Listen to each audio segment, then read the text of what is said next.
James, honey, did something happen to you? After we got separated in that long hallway? Silent Hill 2, released in 2001 for the PlayStation 2. It isn't just my favorite game of all time, it's also my favorite thing across all types of media, be it movies, series, music albums, or even art. Nothing has ever affected me on a deep level as much as this work of art. How can I explain what makes this game so special to me without spoiling it? The characters are geniusly written, so you know just enough what they want and are going through, but leaves a lot of room for interpretation. Some people say the acting is bad, because the actors don't do this for a living. I believe that's what makes the characters so special, because they aren't your typical Hollywood actors. They are human, they are not perfect. We all sometimes regret things we say and how we say them. Even the way the characters look have been designed to avoid artificial perfection. Everyone has their own flaws about them, but that's again what makes us human. Some say that the gameplay and combat is stiff and slow. I say that not every character is a highly trained killing machine. Some don't know how to fight properly or wants to fight at all. I think this adds to how believable the character is, and a way for the game to say that this character isn't you, it's James, and he has his own fair share of strengths and weaknesses. The game has multiple endings, but never makes it obvious how to obtain them. It doesn't just come down to a simple choice between A, B, and C. It silently gets decided during the entire course of the game, depending on how you play it.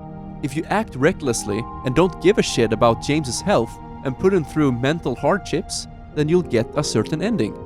On the other hand, if you take good care of James and want the best for him, you'll get an ending for that. I want the consumer to not look at Silent Hill 2 on the surface. Rather, I want them to look a little deeper.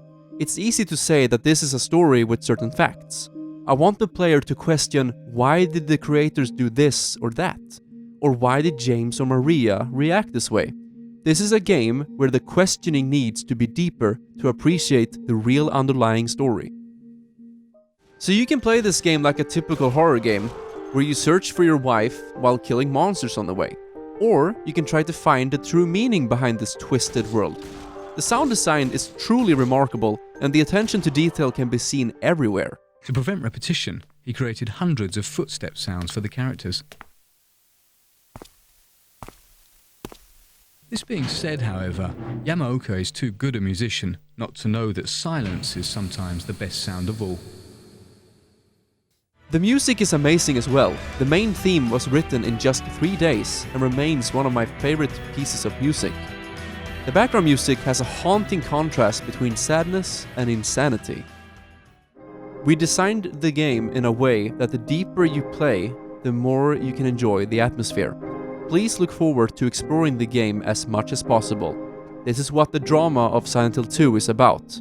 It's not only grand, but also convincing in its depth.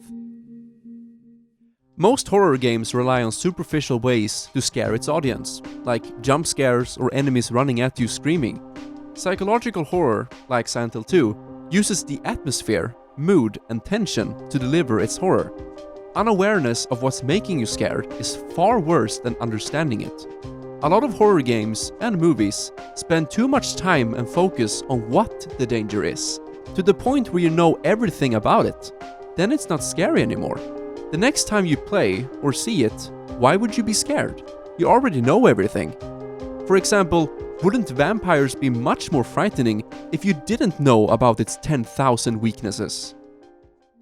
I would like to comment on where I would like you to pay close attention to the game. The existence of fog and darkness, and the real and alternate world, is an important element in creating fear, just as in the previous title. However, for this title, I was conscious of a certain strangeness that was present in the game and in our daily lives. What I mean by strangeness is unexplained occurrences that can happen on and off with any real reason. Examples within the game would be the existence of Red Square, the circumstances in which you get the handgun, traffic lights which are turned on in a deserted town, wandering monsters in the real world, building of unrealistic structure, though they may seem realistic on surface, etc. Moreover, we incorporated these ideas of strangeness throughout the game. Please pay attention to this strangeness which we have tried to integrate into the game. It adds a different quality to the oppressive fear already prevalent. In closing, Silent Hill 2 is a masterpiece and doesn't even have or need a drop of nostalgia for it to be my favorite game of all time. Thank you for watching. Never has horror been more poetic. Never has our emotional ambiguity been so skillfully exploited. The creators of Silent Hill are artists, and their game is a work of art. It's as real as this hand touching your face. I'm real. So why not take another look at Silent Hill 2?